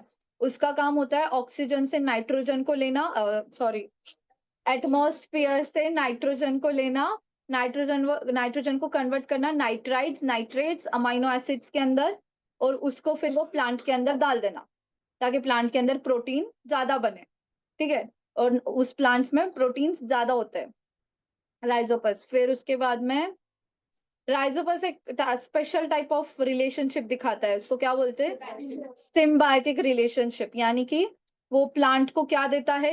प्रोटीन प्रेजेंट करता है, प्लांट से क्या लेता है? कार्बोहाइड्रेट्स। क्या लेता है? कार्बोहाइड्रेट्स प्लांट से लेता है, तो ये सिम्बायोटिक रिलेशनशिप। फिर उसके बाद में कौन था, क्या था? ईस्ट। ईस्ट का यूज क्या होता है? वो बेकिंग के लिए यूज किया जाता है ईस्ट को, ठीक है। ईस्ट के अंदर बर्डिंग होता है, असेक्सुअल रिप्रोडक्शन, बर्डिंग। ऑयल, हाँ, ऑयल स्पिल्स हो जाता है ऑयल प्लांट में, तो ईस्ट को डाला जाता है समुंदर के अंदर ताकि वो सारा ऑयल खींच ले, क्लीन कर ले समुंदर। फिर उसके बाद में क्या था? हाँ, बेकरी प्रोडक्ट, सारे बेकिंग चीजों के लिए, ठीक है। ये यूजफुल। फिर एंटीबायोटिक्स होते हैं, पेनिसिलिन, ठीक है। पेनिसिलिन होता है, वो किसने ढूंढा था? अलेक्जेंडर फ्लेमिंग ने ढूंढा था पेनिसिलिन के बारे में, ठीक है। फिर एंटीबायोटिक्स दो टाइप के होते हैं, broad spectrum antibiotics, narrow spectrum antibiotics. Broad spectrum यानी कि बहुत सारे ऑर्गेनिजम्स के खिलाफ वो काम कर सकते हैं, नैरो स्पेक्ट्रम यानी कि स्पेसिफिक ऑर्गेनिज्म के लिए काम करते हैं, ठीक है। फिर वैक्सीन्स होते हैं, जो कि डेड डेड जो सेल्स होते हैं, डेड जो वायरस होते हैं, वो अपन वैक्सीन के थ्रू अपने बॉडी में डालते हैं, और अपने बॉडी क्या करती है? एंटीबॉडीज बनाती है, यानी कि एक हथियार बना के रख देती है बॉडी के अंदर। उस अगर अगली बार नेक्स्ट टाइम कोई वो सेम ऑर्गेनिज्म अपने पे अटैक करे तो अपने पास रेडी होते हैं हथियार से लड़ने के लिए, वैक्सीन। फिर क्या है, ठीक है। अलग अलग डिसऑर्डर्स होते हैं, एड्स होता है,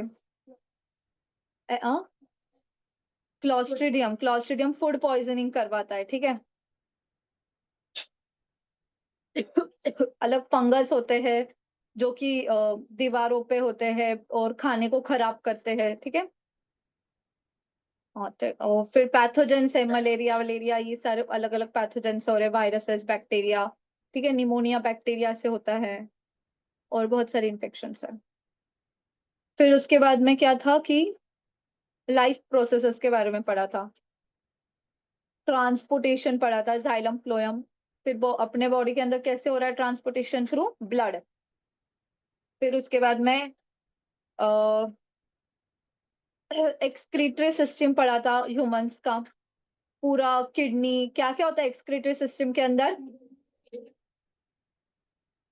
सबसे पहले तो पेयर ऑफ किडनी, फिर pair of ureter, urinary bladder और यूरेथ्रा, है ना। ये चार चीजें प्रेजेंट होती है।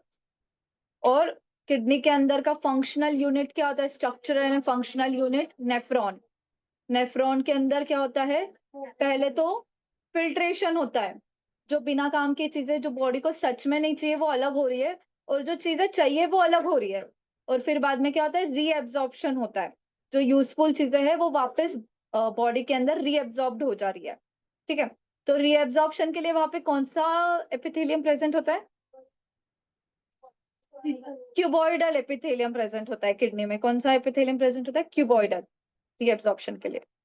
इस तरह से फिर वो वापस बॉडी के अंदर चला जाता है। ठीक है। फिर उसके बाद में क्या था, हॉर्मोन्स, नर्वस सिस्टम के बारे में पढ़ा था। ठीक है। तो नर्वस सिस्टम जो होता है, brain and spinal, CNS, PNS और एएनएस। सीएनएस में क्या होता है, brain and spinal cord. Brain के अलग पार्ट्स होते हैं, फोर ब्रेन, मिड ब्रेन और हाइंड ब्रेन।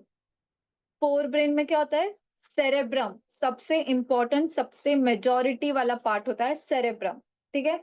सेरेब्रम के अंदर क्या क्या फंक्शन होते हैं उसके, थिंकिंग, स्पीकिंग, जो भी अपन लिख रहे हैं, इमोशनल, इमोशनल चीजें, उसके बाद में लॉजिकल चीजें, मैथमेटिकल, एनालिटिकल, सारी चीजें वो सेरेब्रम में हो रही है। फिर होता है थैलेमस और हाइपोथैलेमस। हाइपोथैलेमस हार्मोन है, ठीक है। फिर मिड ब्रेन होता है, उसका कोई फंक्शन स्पेसिफिक नहीं है। हाइंड ब्रेन, हाइंड ब्रेन में कौन कौन होता है, सेरेबेलम, पॉन्स, मेडुला ऑब्लांगेटा।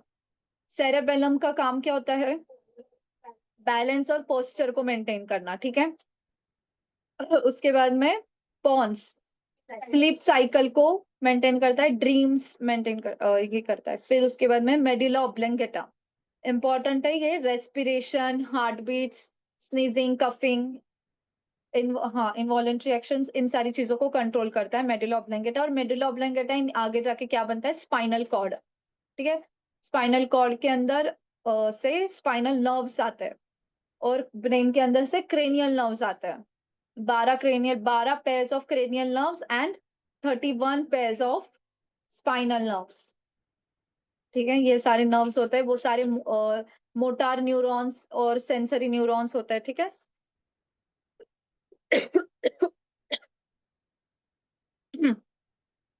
फिर उसके बाद में एएनएस होता है।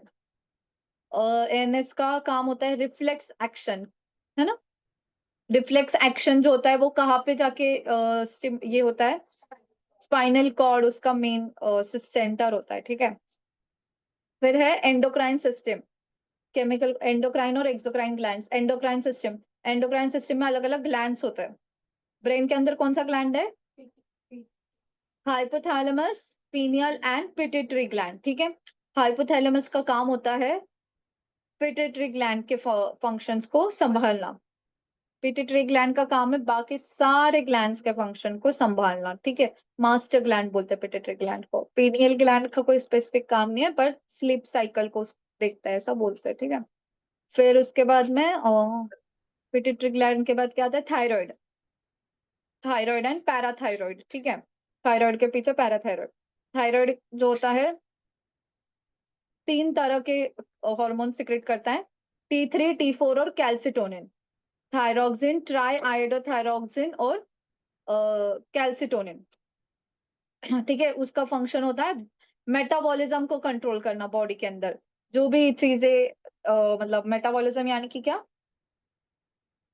कार्बोहाइड्रेट्स को ग्लूकोज में कन्वर्ट करना, वापस ग्लूकोज को कार्बोहाइड्रेट्स में अगर जरूरत पड़ रही है, वापस कन्वर्टिज्म, वो सारा कन्वर्टिज्म जो होता है, मेटाबॉलिज्म, वो देखता है। ठीक है। फिर पैराथायराइड होता है, पैराथ हार्मोन रिलीज करते हैं वो। फिर उसके बाद में कौन है, थायराइड हो गया, पैनक्रियाज। जो कि स्टमक के पीछे पैनक्रियास प्रेजेंट होता है। पैनक्रियास के अंदर एक्सोक्राइन और एंडोक्राइन दोनों भी होता है, ठीक है। तो एक्सोक्राइन में वो क्या सिक्रेट करता है? Pancreatic juice. और एंडोक्राइन में क्या सिक्रेट करता है? इंसुलिन, ग्लूकेगॉन, सोमैटोस्टैटिन और पैनक्रियाटिक पॉलीपेप्टाइड, ठीक है। ग्लूकेगॉन का काम क्या होता है?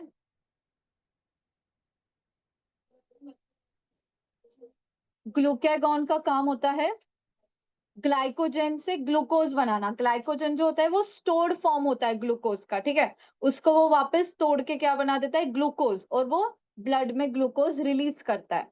और इंसुलिन का काम होता है जो ब्लड का ग्लूकोज है उसको वापस ग्लाइकोजन में कन्वर्ट कर देना, ठीक है। मतलब ग्लूकोज को वो ब्लड ग्लूकोज को क्या करता है? कम करता है इंसुलिन। ब्लड शुगर को कम करता है इंसुलिन। फिर उसके बाद में स्टोमेटोस्टैटिन का काम होता है इन दोनों के फंक्शन को कंट्रोल करना। और पॉलीपेप्टाइड का काम क्या होता है? पैनक्रियाटिक जूस के सिक्रेशन को देखना, ठीक है। फिर नेक्स्ट है एड्रिनल ग्लैंड। किडनी के ऊपर प्रेजेंट होता है एड्रिनल ग्लैंड। वो क्या सिक्रेट करता है? Adrenaline and nor adrenaline. उनका काम होता है, उसको इमरजेंसी हार्मोन भी बोला जाता है क्योंकि वो इमरजेंसी के टाइम पे काम करते हैं। नॉर्मली भी काम कर रहे हैं बट इमरजेंसी के टाइम पे ज्यादा वर्क आता है। क्या काम करते हैं वो? हार्ट बीट इंक्रीज कर देते हैं, रेस्पिरेशन का रेट इंक्रीज कर देते हैं, उसके बाद में मेटाबॉलिज्म इंक्रीज हो जाता है बॉडी का, ठीक है। तो जब जैसे ही कोई इमरजेंसी सिचुएशन आती है तो एड्रेनालिन फंक्शन में आता है। तो या तो वो एड्रेनालिन बताता है अपने को कि या तो इससे लड़ना है या भागना है, ठीक है। फिर उसके बाद में क्या है? कॉर्टिकोस्टेरॉइड्स भी सिक्रेट करता है एड्रेनालिन, ठीक है। वो मेटाबॉलिज्म का फंक्शनिंग देखता है कॉर्टिकोस्टेरॉइड्स पे होता है। सोडियम और पोटेशियम का लेवल चेक करना। फिर होता है ओवरीज में से सिक्रीट हो रहे हैं प्रोजेस्टेरॉन और एस्ट्रोजन। उसके बाद में क्या है? टेस्टोस्टेरॉन। टेस्टिस में से टेस्टोस्टेरॉन आता है, ठीक है। और थाइमस। थाइमस जो होता है उसका क्या स्पेसिफिक फीचर एक है? चाइल्डहुड में वो बड़ा होता है अच्छा खासा, जैसे जैसे बड़े होते जाते हैं वो छोटा छोटा होते जाता है, ठीक है। थाइमस इम्यूनिटी के लिए, इम्यूनिटी वाले जो सेल्स होते हैं उसको वो सिक्रीट करता है, बनाता है। फिर हो गया ये एंडोक्राइन सिस्टम। फिर क्या पढ़ा था अपन ने? Heredity, DNA, RNA. वो तो कल ही पढ़ा तो वो आई थिंक याद रह जाएगा तुम लोगों को। आरएनए के अंदर कौन कौन से न्यूक्लियोटाइड प्रेजेंट है और डीएनए के अंदर कौन सा? डीएनए के अंदर कौन से न्यूक्लियोटाइड्स होते हैं? जो नाइट्रोजनस बेसिस बोला ना, 4 नाइट्रोजनस बेसिस है। एडेनाइन, गुआनाइन, साइटोसिन और थाइमिन, ये डीएनए के अंदर है। और आरएनए में क्या होता है? एडेनाइन, गुआनाइन, साइटोसिन और यूरासिल। अलग होता है कि यूरासिल होता है, ठीक है। एडेनाइन किसको जाके जुड़ता है? थाइमिन। और गुआनाइन जो होता है वो साइटोसिन। और इधर थाइमिन की जगह यूरासिल आता है आरएनए के अंदर। फिर और क्या है?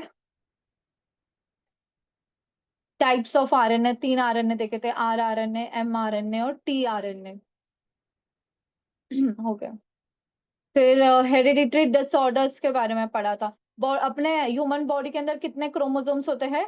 46 पेयर्स ऑफ 46 टोटल होते हैं, 23 पेयर्स ऑफ क्रोमोसोम्स प्रेजेंट होते हैं, ठीक है। फिर क्रोमोसोम्स के भी अलग अलग शेप देखे थे अपन ने, टीलोसेंट्रिक, मीजोसेंट्रिक और क्या देखा था?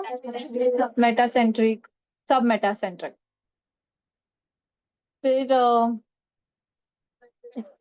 मेंडल्स एक्सपेरिमेंट सबसे इंपॉर्टेंट, मोनोहाइब्रिड क्रॉस और डाई हाइब्रिड क्रॉस के बारे में पढ़ा था, ठीक है। मोनोहाइब्रिड क्रॉस जो होता है उसका फिनोटाइप और जीनोटाइप समझ में आया? फिनोटाइप यानी कि क्या, एक्सटर्नल कैसे दिखता है, और जीनोटाइप यानी कि क्या, अंदर जीन्स कौन से प्रेजेंट होता है, ठीक है। तो जो मोनोहाइब्रिड क्रॉस यानी एक सिंगल सिंगल अपन ने कैरेक्टरिस्टिक को लिया है, जैसे हाइट ऑफ प्लांट को लिया था मोनोहाइब्रिड क्रॉस के अंदर, ठीक है। उसको जब क्रॉस किया तो उसका फिनोटिपिक रेशियो क्या आता है? 3:1। 3:1 यानी कि 4 पेड़ है सपोज, तो 3 पेड़ टॉल होगा और एक क्या होगा, शॉर्ट होगा। और उसका जीनोटिपिक रेशियो क्या आया था, 1:2:1, यानी कि एक जो है वो डोमिनेंट ट्रेट है, कंप्लीट प्योर डोमिनेंट है। दो क्या है, हेट्रोजाइगस, यानी कि उसके अंदर एक डोमिनेंट और एक रिसेसिव, दोनों भी जीन प्रेजेंट है। और एक क्या है, कंप्लीट प्योर रिसेसिव। ठीक है, इस तरह से। फिर डाई हाइब्रिड क्रॉस देखा था, उसके अंदर क्या क्या था, डाई हाइब्रिड क्रॉस के अंदर दो कैरेक्टरिस्टिक्स को लिया था अपन ने, उन दोनों को किया था। ठीक है, उसका मेन जो है फिनोटिपिक रेशियो क्या आता है, 9:3:3:1। ठीक है, फिर उसके 3 लॉज देखे थे, law of dominance, law of segregation, law of independent assortment. Law of dominance यानी कि हमेशा डोमिनेंट ट्रेट अगर प्रेजेंट है तो वो ही खुद को बताता है, रिसेसिव ट्रेट नहीं बताएगा। उसके बाद में लॉ ऑफ सेग्रीगेशन, यानी कि क्या, दो जीन्स दो क्रोमोसोम से वो दोनों अलग अलग फंक्शनिंग करते हैं। ठीक है, दोनों अलग अलग होके काम करते हैं। लॉ ऑफ इंडिपेंडेंट असॉर्टमेंट यानी कि क्या, दो कैरेक्टरिस्टिक्स जब अपन बता रहे हैं तो दोनों जन अपना अपना काम करते हैं, दोनों कैरेक्टरिस्टिक्स। ठीक है, वो एक दूसरे पे डिपेंडेंट नहीं है कि अगर यहाँ पे डोमिनेंट एक कैरेक्टरिस्टिक्स डोमिनेंट है तो दूसरा भी बताए डोमिनेंट ही बताएगा, ऐसा जरूरी नहीं है। तो एक डोमिनेंट रह सकता है और एक रिसेसिव होता है। ठीक है, फिर और क्या है, क्या, 7 कैरेक्टरिस्टिक्स देखे थे अपन ने मेंडल के, जो इसमें पी प्लांट लिया था उसने। ठीक है, क्या क्या था वो, shape of seed, colour of seed, height,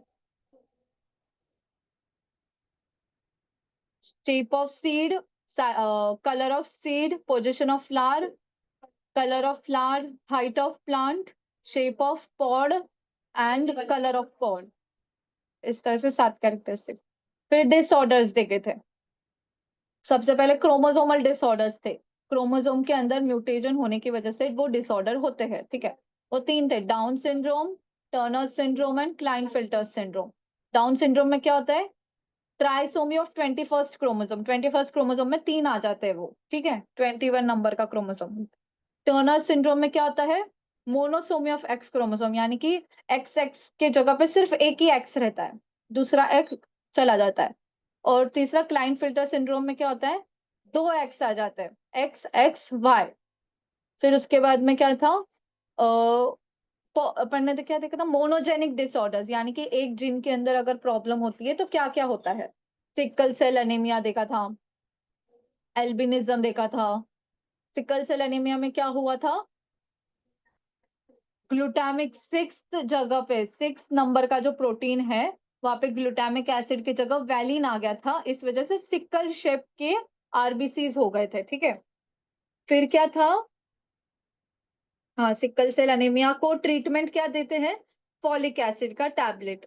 ठीक है, फिर माइटोकॉन्ड्रियल डिसऑर्डर देखा था। ठीक है, माइटोकॉन्ड्रिया की वजह से डिसऑर्डर, तो माइटोकॉन्ड्रियल डिसऑर्डर से मदर से आता है, मदर से, अगर अगर फादर को वो डिसऑर्डर है तो वो बच्चे में नहीं होगा, लेकिन अगर मदर को है तो वो बच्चे में होगा।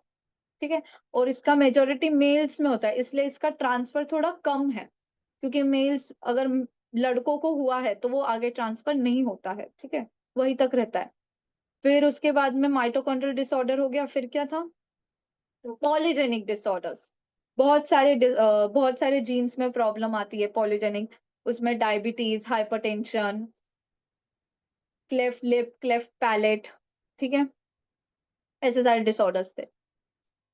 बस इतना ही था, टोबैको स्मोकिंग। ठीक है, वो तो ठीक है। फिर क्या देखा, सेल,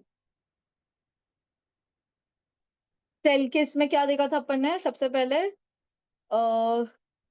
एनिमल और इसका प्लांट का। तो एनिमल सेल्स में क्या क्या होता है, 4 टाइप ऑफ टिश्यूज प्रेजेंट होते हैं। ठीक है, epithelial tissue, connective tissue, muscular tissue और नर्वस टिश्यू। एपिथेलियल टिश्यू यानी कि क्या, एकदम क्लोजली पैक्ड प्रेजेंट होते हैं एपिथेलियल, और वो कवरिंग होती है बेसिकली एपिथेलियल टिश्यू। ठीक है, उसमें अलग अलग टाइप्स देखे थे। फिर देखा था कनेक्टिव टिश्यू, कनेक्टिव टिश्यू में bone, blood, cartilage, tendons, ligaments, areolar tissue, adipose tissue, lymph, ये सारी चीजें देखे थे। फिर था मस्कुलर टिश्यू में तीन टाइप्स के थे, स्ट्राइटेड मसल्स, नॉन स्ट्राइटेड और कार्डियक। मसल्स के अंदर जो कॉन्ट्रेक्टाइल प्रोटीन है वो कौन से होते हैं, एक्टिन एंड मायोसिन। और फिर नर्वस टिश्यू, फिर उसके बाद में प्लांट्स, मेरिस्टेमेटिक और परमानेंट। मेरिस्टेमेटिक में तीन थे, अपाइकल, इंटरकैलरी, लैटरल। और परमानेंट में कौन होते हैं, सिंपल और कॉम्प्लेक्स। सिंपल में पैरेन्काइमा, कोलेनकाइमा, स्क्लेरेनकाइमा, और इसमें जाइलम एंड फ्लोएम। बस ये मेजोरिटी, फिर आगे वो एनिमल हस्बेंड्री, वो टिश्यू कल्चर, वो सारी चीजें देखे थे। आएगा समझ में तुम लोग को, जितना पढ़ा है उतना। बाकी का जो भी पार्ट है फिर वो खुद से पढ़ लो, बाकी का सब रट्टा मारने वाली चीजें हैं, ये रेस्पिरेशन और ये सारी चीजें।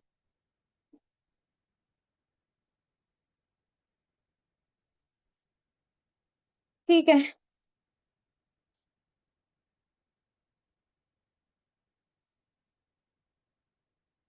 कितने बजे तक होता है तुम्हारा ट्यूशन क्लास?